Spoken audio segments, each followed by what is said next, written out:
ভগবান শ্রীকৃষ্ণ গীতায় বলছেন, হে পার্থ, এখন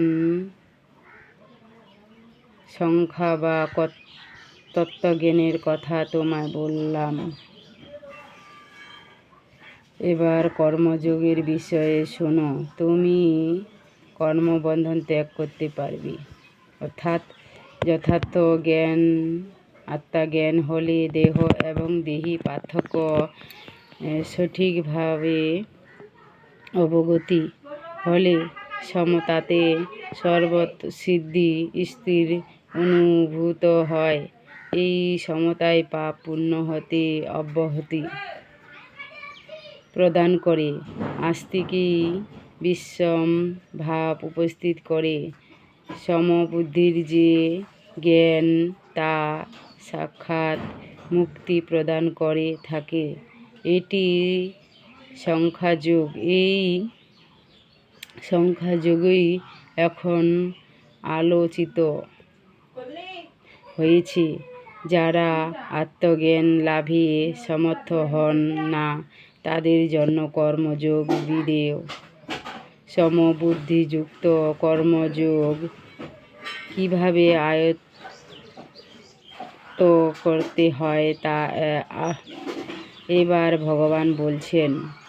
কর্মে বিষম বুদ্ধি, পাপকারক, অনুরাগ, বিদ্বেষ শূন্য সমবুদ্ধিযুক্ত কর্ম পাপ পূর্ণ কারক হয় না। সমবুদ্ধিতে কখনো পক্ষপাতিত্ব, আগ্রহ, অভিলাষ ও রাগ বিদ্বেষ থাকে না। অসৎকে পরিত্যাগ করে সৎকে গ্রহণ করার জন্য সমত প্রাপ্তি করতে হয়। যিনি সমত যুক্ত হয়ে কর্ম করেন তাকে কর্মযোগী বলে। কর্মযোগী কর্মবন্ধন হতে অনায়াসে মুক্ত হন। কর্মহেতু জ্ঞানের যা প্রতিবন্ধকতা তা কর্মের দ্বারাই নাশ হয়। চিত্তের অশুদ্ধি ক্ষয় করার জন্য কর্মই একমাত্র সাধন। কর্তব্য পরিহার করে সিদ্ধি অসিদ্ধিতে সমত্ব বজায় রাখি শুদ্ধ চিত্তে কর্তব্য কর্ম পালন করা হল কর্মযোগ। কর্তব্য অকর্তব্য প্রভেদ জ্ঞানই হল কর্মযোগ জ্ঞান।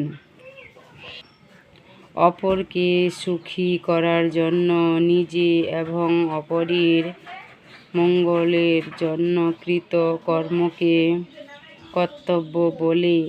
এই কর্তব্য পালনে যোগ প্রাপ্তি ঘটে এবং পরিমাণে কর্তব্য জ্ঞান অর্জিত হয়।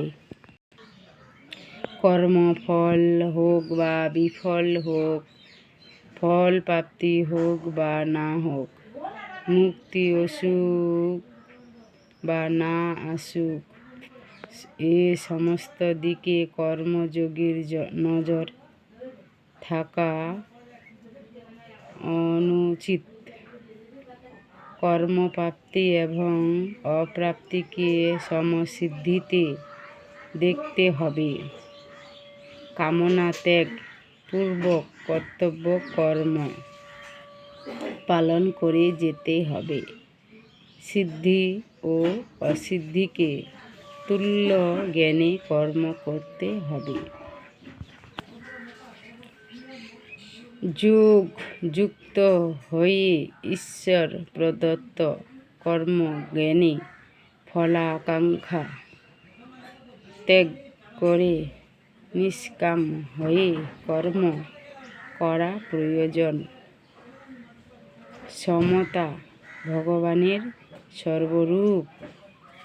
অন্তরে এইভাবে সর্বক্ষণ পালিত করতে হবে।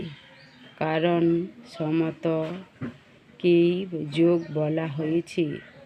এই প্রকাশ সমতব্য যোগযুক্ত কর্ম বন্ধন কারক হয় না, মুক্তির কারক হয়। রাধে রাধে।